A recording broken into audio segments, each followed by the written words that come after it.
Ashamaa harka fuunee kabajamtootaa fi jaallatamtoota hordoftoota qaroo miidiyaa oduu fi odeeffannoowwan keenya qabannee dhufneetiin jirra. Hanga xumuraatti nu waliin turtii akka taasiftan isin affeerra. Qaroo miidiyaa laayik, sheer, sabiskiraayib gochuun waahila keessaniifis sheer godha. Sagantaan nyaata barsiisotaa barnootaaf caalmatti xiyyeeffannoo akka kenninu taasiseera jedhan barsiisonni magaalaa Shaggar. Magaalaa Shaggaritti kanneen barnoota bu'uura baruu irraa eegalee hanga sadarkaa lammaffaatti sagantaan nyaata barsiisotaa hojiirra ooluun himameera. Sagantaan kun eegaluun barnootaaf qofa xiyyeeffannoo kan kenninu taasiseera jedhan barsiisonni manneen barnootaa magaalaa Shaggar keessatti argaman. Sagantaa nyaata barsiisotaa eegaluun tasgabbii adeemsa baruu fi barsiisuu akka geggeessinu nu taasisa jechuunis dubbataniiru.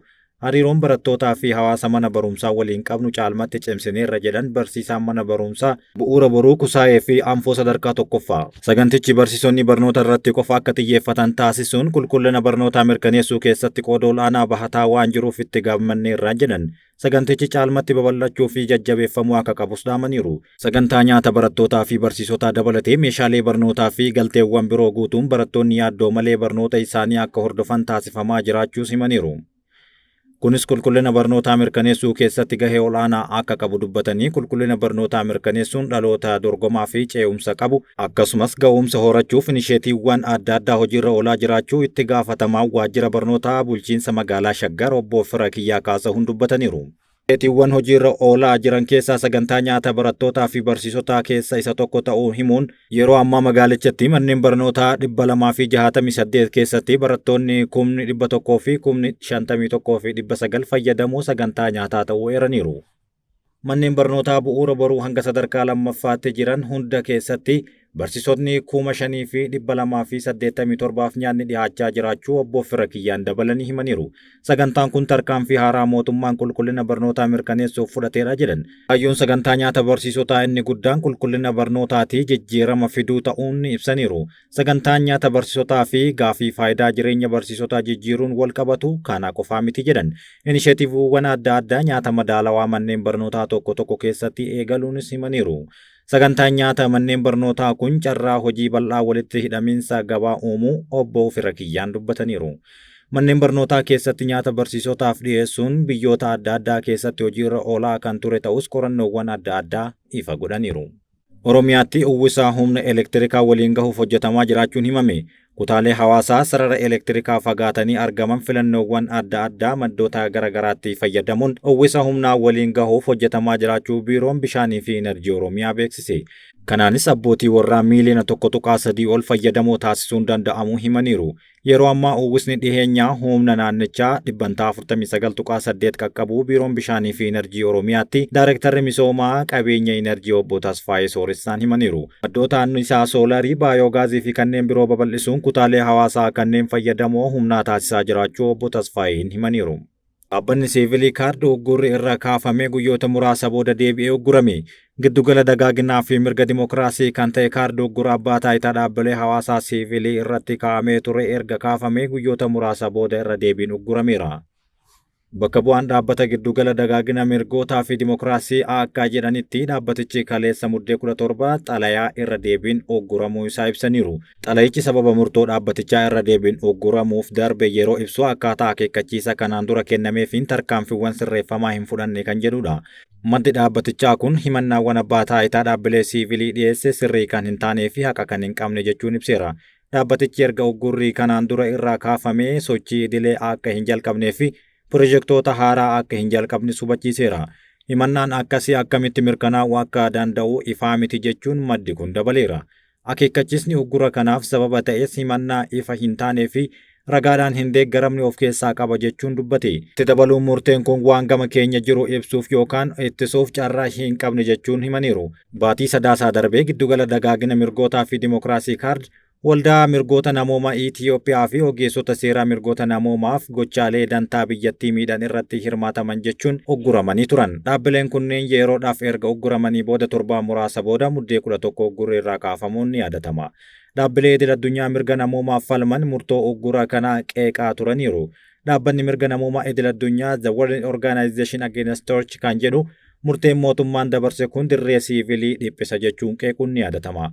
Mootummaan murtee kanaaf akka sababaatti dhaabbileen siivilii kunneen walabummaa siyaasaa hin qaban kan jedhu ta'us Dhaabbanni mirga namoomaa idil addunyaa kun ibsa isaatiin sababni mootummaan kaa'e garuu sirrii miti jechuun qeequun ni yaadatama. Dhaabbanni mirga namoomaaf falmu Amnesty International gama isaatiin murteen dhaabbilee siivilii sadii dhorkuun dirree siyaasaa dhiphisuudha jechuunis dubbateera. Kabajamtootaa fi jaallatamtoota hordoftoota qaroo miidiyaa oduun keenya akkuma itti fufetti jira gara oduu biyya alaattis hin dabarsina. Saamtonni Somaaliyaa doonii Chaayinaa gadhiisuuf doolaara miiliyoona 10 gaafatan. Saamtonni galaanarraa Somaaliyaa doonii Chaayinaa qurxummii kiyyeessaa turee fi hojjettoota doonichaa turan 18 to'achuudhaan kaffaltii beenyaa doolaara miiliyoona 10 gaafataniiru. Dooniin kun xumura ji'a sadaasaa keessa to'atamuu eeruun gareen saamtotaa kunneen iddoo argama isaanii kan hin beekamneef iddoo gara iddootti socho'aa turu aangawoonni bulchiinsa Puuntland himaniiru.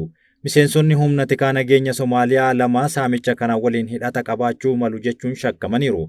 Humni bishaan irraa gamtaa Awurooppaa hidhattoonni gosa qawwee AK-47 jedhamu hidhatan doonicha keessa jiraachuu ibsuun garuu badiin lubbuu namaarraa gahee akka hin jirre himaniiru. Dhaabbanni saamichaa bishaan irraa gulaalu Atlaantaa jedhamu gama isaatiin taateen kun saamtota Somaaliyaa hidhatanii raawwatamuu ibseera. Saamtonni kunneen beenyaa doolaara miiliyoona 5 gaafatanii turuu eeruun boodarra gatii kana gara miiliyoona 10tti ol guddisuun gabaafameetiin jira. Rippaabilika Dimokiraatawaa Koongoo keessatti bidiruun garmalee namoota baay'ee fe'attee garagaluun yoo xiqqaate namoonni 25 dhumuun himame. Bidiruun akka malee namaan guutamte tokko laga Koongoo irratti wayita garagalte daa'imman dabalatee yoo xiqqaate namoonni 25 du'uu fi kurnootaan kan lakkaa'aman achi buuteen isaanii dhabamuu qondaaltonni naannoo fi jiraattonni ibsaniiru. Dooniin kun kibxata darbe imaltoota 100 olii fi mi'a hedduu akka feete kan amanamu yommuu ta'u, magaalaa Inoongoo keessaa erga kaatee booda imala laga Fiimii irratti taasifteen yeroo muraasa booda garagalte. Lakkoofsi namoota du'anii kana caaluu akka danda'u yaaddoon jiru dabalaa dhufeera. Balaan kibxata darbee mudate kun bara kana naannoo laggeen marfamee namoonni hedduun geejjiba bishaan irraa fayyadaman kan bulchiinsa Maayi Naawumbee keessatti isa afuraffaa ta'uun himameera. Qondaaltonni Koongoo yeroo baay'ee akka garmalee nama hin feene akeekkachiisuudhaan namoota nageenya geejjiba bishaan irraa cabsan adabuuf dhaabbatanii turan. Ta'u malee naannoo fagoo imaltoonni baay'een irraa dhufan keessatti baay'een isaanii daandii muraasni waan jiruuf jecha geejjiba uummataa argachuu hin danda'ani. Ji'a onkololeessaa keessa bidiruun fe'umsa guddaa feete tokko baha biyyattiitti liqinfamuun yoo xiqqaate namoonni 78 bishaaniin kan nyaattaman yommuu ta'u, baatii waxabajjii keessa ammoo balaa wal fakkaataan naannoo Kinshaasaatti mudate lubbuun namoota 80 du'uun yaadannoo dhihoodha.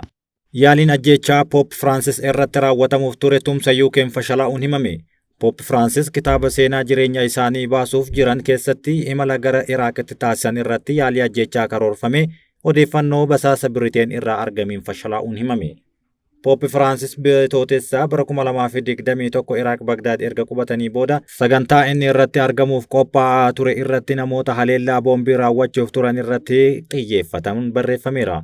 Namoonni haleellaa raawwachuuf turan lamaanis butamanii ajjeefamuu isaanii gaazexaa Xaaliyaanii Corriere della Sera kan jedhamu himee ture. Daawwannaan kun yeroo weerara vaayirasii koronaa guyyoota 3 kan raawwate yommuu ta'u, Paappaasichi yeroo jalqabaaf Iraaq daawwatanii nageenya fooyya'aa kan agarsiise ta'uun ibsameera. Waggoota dura Iraaq keessatti walitti bu'iinsa Musliimoota Shi'aa fi Sunnii gidduutti gaggeeffamaa ture dabalatee dhiibbaa garee amantaa namoota muraasa irraa ga'uurraa kan ka'e waraanaa fi jeequmsa guddaa keessa turuun kan beekamudha. Paappaasichi seenaa jireenya isaanii keessatti namni hundi jechuun ni danda'ama daawwannaa kana akka hin taasisne na gorsaniiru, garuu dirqama akka qabu natti dhagahameeti malee jedhan. Dhaabbatichi basaasa Biriteen poolisii Iraaq akeekkachiisee fi akeekkachiisa odeeffannoo nageenya erga kennee booda shira xaxamee akka saaxilamu godheera. Yeroo daawwannaa Paappaasichi taasisan irratti dubartiin boombii qabattee of irratti dhoosuun gara Mosul deemaa turte jedhama. Akkasumas konkolaataan tokkos yaada wal fakkaataan saffisaan guddaadhaan gara Paappaasichaa konkolaachifamaa ture. Qondaalli kunis isaan kana booda hin jiran poolisiin Iraaq to'atee tarkaanfii fudhateera jechuun barreesseera. Kitaabni seenaa jireenyaa fi yaadannoo Paappaasichaa mata duree Abdii jechuun ammajjii 14 maxxanfamuuf deema. Feesbuukiin odeeffannoo warra Filisxeem irraa dhagahamu hunda daangesse. Feesbuukiin yeroo waraanni Israa'elii fi Gaazaa gidduutti gaggeeffamaa jirutti miidiyaalee oduu Filisxeem deeggartoota isaanii bira akka hin geenye haalaan daangessuun qorannoon ifoomseera. Xiinxala bal'aa daataa Feesbuukii akka mul'isutti kutaaleen oduu Filisxeem keessatti argaman Gaazaa fi Weest Baank keessatti onkololeessa bara 2023 irraa eegalee hirmaannaan hordoftoota isaanii garmalee gadi bu'uu mirkanaa'eera. Dhaabbanni abbaan qabeenyaa Feesbuukii Meettaan himannaan sagalee ta'e itti yaadamee addatti ukkaamsamuu akeeku kamiyyuu guutumaan guututti soba jechuun haaleera. Erga waraanni Israa'el Gaazaatti banamee gaazexeessitoota muraasa qofatu alarraa karaa qarqara qaama galaana Gaazaatti seenuuf eeyyama argateera. Gaazexeessitoonni seenanis waraana Israa'eliin qajeelfamanii akka seenan ni himama. Namoonni Gaazaa keessaa sagalee dhagahuu barbaadaniif miidiyaaleen hawaasaa mudoo gama kanaan mul'ate guuteera. Fuulli Feesbuukii miidiyaalee oduu kanneen akka TV Falastiin, dhaabbata oduu Waafaa fi oduu Falastiin Alwatan Niwus jedhamu kanneen West Baankiin ala jiran addunyaa maraaf madda odeeffannoo haaraa murteessaadha. Hirmaannaan safartuu ijoo akkaawuntii miidiyaa hawaasaa tokko dhiibbaa hangamiin akka qabuu fi namoonni meeqa qabiyyee ergaa akka jiran kan agarsiisudha. Yeroo waraana Gaazaatti hirmaannaan hordoftoota miidiyaa tarii ni dabala jedhamee eeggamaa turus kun ta'uu hin dandeenye. Haa ta'u malee haleellaa Hamaas onkololeessa 7 bara 2023 raawwateen hordofee hirmaannaan hordoftootaa 77 gadi ta'uu ragaan argame ni agarsiisa. TV'n Falastiin hordoftoota Feesbuukii miiliyoona 5.8 kan qabu. Ragaan gaazexeessitoonni kutaa oduu qoodan akka agarsiisutti lakkoofsi namoota isaan miidiyaa hawaasaa irratti maxxansan ilaalanii 60 gadi ta'uu himaniiru. Kana malees hordoftoota waliin hariiroon jiru guutummaatti daangeffamee maxxansi keenyas namoota bira gahuu dhabee jedha gaazexeessaan TV Falastiin Taariq Ziyaad. Waggaa darbe keessa gaazexeessitoonni Falastiin qabiyyeen isaan toora intarneetii irratti maxxansan otoo nuti hin beekin dhaabbanni meettaa uggure jedhanii yaadda'aa turan.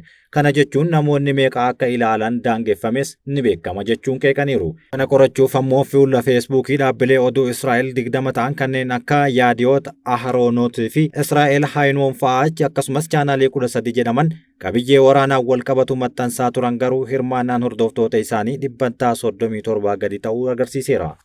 Kanaan dura Falastiimonnii fi gareewwan mirga namoomaaf falman meettaan sochii toora intarneetii mul'atu karaa haqaan hin keessummeessine jechuun komataa turuun ni beekama. Gabaasni walabaa bara 2021 bahee itti yaadame osoo hin taane ogeeyyii afaan Arabaa dubbatan dhaabuu irraa madde jechuun himataniiru. Jechoonnii fi gaaleewwan maxxanfaman akka nama aarsu yookaan qeequtti hiikaa kan turan yommuu ta'u dhugaan jiru garuu jibbaarraa kan madde jechuun qeeqaniiru. Hirmaannaan hordoftoota miidiyaalee kanaa giddugaleessaan 100% dhiyaachuun dabaleera. Tarkaanfiiwwan yeroo fudhatamee fi imaammanni onkololeessa bara 2023 yeroo geeddarame kan achitti icciitii qabnu hin jiru jechuun gaazexeessitoonni Gaazaa keessa jiran himaniiru. Mirga bilisummaa yaada ofii ibsachuu madaaluun rakkachuu isaanii himuun dhugaan jiru Hamaas imaammata meettaa jalatti dhaabbata balaaleffamaa akka ta'ee fi imaammata Ameerikaan qoqqobbii irra kaa'amedha jedhan. Dhaabbanni teeknooloojii guddichi kun akka jedhutti fuula miidiyaalee waa'ee waraanaa qofa maxxansan irratti hirmaannaan hordoftootaa jijjiirama qabaachuu ibsaniiru. Dogoggora akka uumnu ni beekna garuu sagalee qaama murtaa'e itti yaadamee wanti jedhamu kamiyyuu soba jechuun dubbi himaan dhaabbatichaa gama isaaniitiin ofirraa faallessaniiru. Kabajamtootaa fi jaallatamtoota hordoftoota qaroo miidiyaa oduun ammaaf isin biraan gahuuf qopheeffanne kanaan gammaatti dhageeffattan ture. Oduu waliin kan isin waliin ture Anamin Shubbiseetii waan nu dhageeffattaniif galatooma.